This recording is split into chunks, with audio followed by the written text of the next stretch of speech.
Hello everyone, ಹೇಗಿದ್ರೆ ಎಲ್ಲರೂ. ಇವತ್ತು ನಾನು ನಿಮ್ಮ ಜೊತೆ ಒಂದು ಹೊಸ ರೀತಿಯಲ್ಲಿ ಬೆಂಡೆಕಾಯಿ ಪಲ್ಯ ಹೇಗೆ ಮಾಡೋದು ಅಂತ ಶೇರ್ ಮಾಡ್ತಾ ಇದ್ದೀನಿ. ಬೆಂಡೆಕಾಯಿ ನಮ್ಮ ಆರೋಗ್ಯಕ್ಕೆ ತುಂಬಾ ಒಳ್ಳೆಯದು. ತುಂಬ ಜನ ತಿನ್ನಲ್ಲ, ಅದು ಅಂಟಿದೆ ಅಂತ ಹೇಳಿ. ಸೊ ಈ ಥರ ಮಾಡಿ ನೋಡಿ, ನಿಮ್ಮ ಖಂಡಿತ ಇಷ್ಟಪಡ್ತೀರಾ.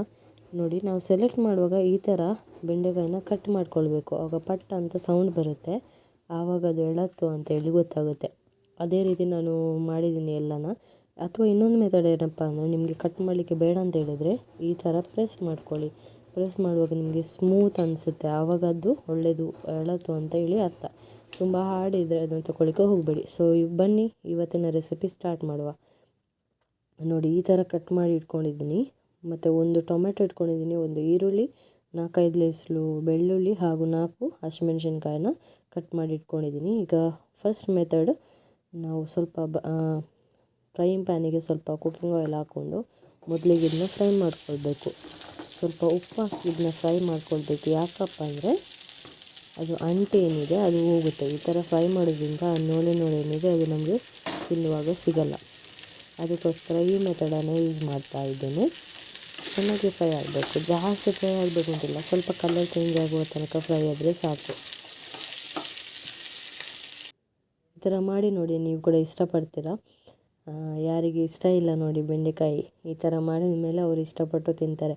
ನಮ್ಮ ಡಯಟಲ್ಲಿ ಒಂದು ವಾರಕ್ಕೆ ಒಂದು ಸಲ ಆದರೂ ನಾವು ಬೆಂಡೆಕಾಯಿ ಪಲ್ಯನ ತಿನ್ನಬೇಕಂತೆ, ಯಾಕಂದರೆ ತುಂಬಾ ಒಳ್ಳೆಯದು ಆರೋಗ್ಯಕ್ಕೆ.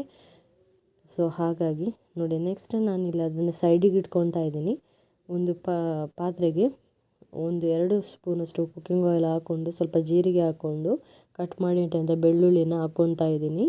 ಚೆನ್ನಾಗಿ ಫ್ರೈ ಆದಮೇಲೆ ಈರುಳ್ಳಿ ಹಾಕ್ಕೊತಾ ಇದ್ದೀನಿ. ಈರುಳ್ಳಿ ಕೂಡ ಸಾಫ್ಟ್ ಆಗಬೇಕು. ಈರುಳ್ಳಿ ತುಂಬ ಸಾಫ್ಟ್ ಆದಮೇಲೆ ನಾವು ಕಟ್ ಮಾಡಿಟ್ಟಂಥ ಟೊಮೆಟೊ ಮತ್ತು ಹಸಿಮೆಣಸಿನ್ಕಾಯಿ ಏನಿದೆ ಅದನ್ನ ಕೂಡ ಹಾಕ್ಕೊಳ್ಬೇಕು.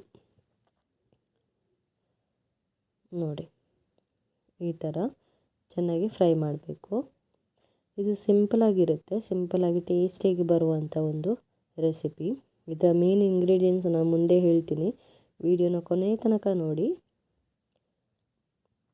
ಈಗ ಒಂದು 1/4 ಸ್ಪೂನಷ್ಟು ಅರಿಶಿನ ಪೌಡರ್ ಹಾಕ್ಕೊತಾ ಇದ್ದೀನಿ, ಹಾಗೂ 1/4 ಸ್ಪೂನಷ್ಟು ಪೆಪ್ಪರ್ ಪೌಡರ್ ಹಾಕ್ಕೊತಾ ಇದ್ದೀನಿ, ಒಂದು ಫ್ಲೇವರ್ ಬರಲಿ ಅಂತೇಳಿ.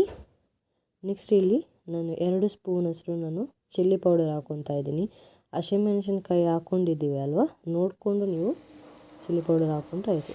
ನೋಡಿ, ಈಗ ಮೇನ್ ಇಂಗ್ರೀಡಿಯೆಂಟ್ಸ್, ಒಂದು ಅರ್ಧ ಕಪ್ಪಷ್ಟು ಮೊಸರು ಇಟ್ಕೊಂಡಿದ್ದೀನಿ ನಾನು. ಮೊಸರು ಜಾಸ್ತಿ ಹಾಕೋಕ್ಕೆ ಇಷ್ಟ ಇಲ್ಲ ಅಂತ ಹೇಳಿದರೆ 1/4 ಕಪ್ ಕೂಡ ಹಾಕ್ಕೊಳ್ಬೋದು. ಈ ಥರ ಹಾಕಿ ಚೆನ್ನಾಗಿ ಮಿಕ್ಸ್ ಮಾಡಬೇಕು. ಮೊಸರು ಹಾಕಿ ನೀವು ಗ್ರೇವಿನ ಸ್ವಲ್ಪ ಅಡ್ಜಸ್ಟ್ ಮಾಡ್ಕೊಳ್ಬೇಕು. ಸ್ವಲ್ಪ ನೀರು, ಅದಕ್ಕೆ ನೀವು ಸ್ವಲ್ಪ ನೀರು ಹಾಕಿ ಗ್ರೇವಿನ ಅಡ್ಜಸ್ಟ್ ಮಾಡಿದರೆ ಆಯಿತು. ಇವಾಗ ನಿಮಗೆ ಉಪ್ಪು ಖಾರ ಎಲ್ಲ ಕೂಡ ನೋಡ್ಕೊಳ್ಬೋದು. ಸ್ವಲ್ಪ ಉಪ್ಪು ಕಡಿಮೆ ಆಗಿತ್ತು, ಅದಕ್ಕೋಸ್ಕರ ನಾನು ಉಪ್ಪನ್ನು ಹಾಕ್ಕೊತಾ ಇದ್ದೀನಿ. ನೋಡಿ, ಇವಾಗ ಉಪ್ಪು ಹಾಕ್ಕೊಂಡ್ಮೇಲೆ ನಾವು ಫ್ರೈ ಮಾಡಿ ಇಟ್ಕೊಂಡಿದ್ದೀವಿ ಅಲ್ವಾ ಬೆಂಡೆಕಾಯಿನ, ಅದನ್ನ ಇದಕ್ಕೆ ಹಾಕಿ ಮಿಕ್ಸ್ ಮಾಡಿ ಅದನ್ನ ಬೇಯಲಿಕ್ಕೆ ಬಿಡಬೇಕು. ಉಪ್ಪನ್ನು ನೋಡಿ, ಉಪ್ಪು ಹಾಕ್ಕೊಂಡು ಮೊದಲು ಕೂಡ ಹಾಕಿರ್ತೀವಿ, ಉಪ್ಪನ್ನು ಕೇರ್ಫುಲ್ಲಾಗಿ ಹಾಕ್ಕೊಳ್ಳಿ. ಸೊ ನಾನಿದು ಒಂದು 12-15 ನಿಮಿಷ ಆದರೂ ನಾವು ಬೇಯಲಿಕ್ಕೆ ಬಿಡಬೇಕು. ತುಂಬಾ ಒಳ್ಳೆಯದಾಗಿ ಬರುತ್ತೆ.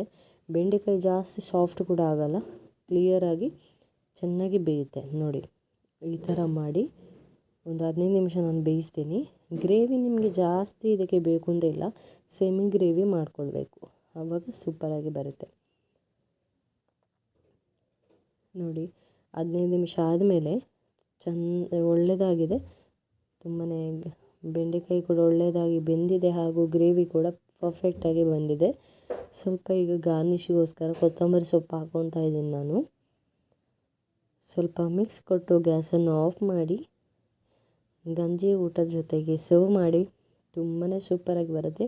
ನೀವು ಅನ್ನಕ್ಕೆ ಕೂಡ ಸೈಡ್ ಡಿಶ್ ಆಗಿ ಇದನ್ನ ಬಳಸ್ಬೋದು.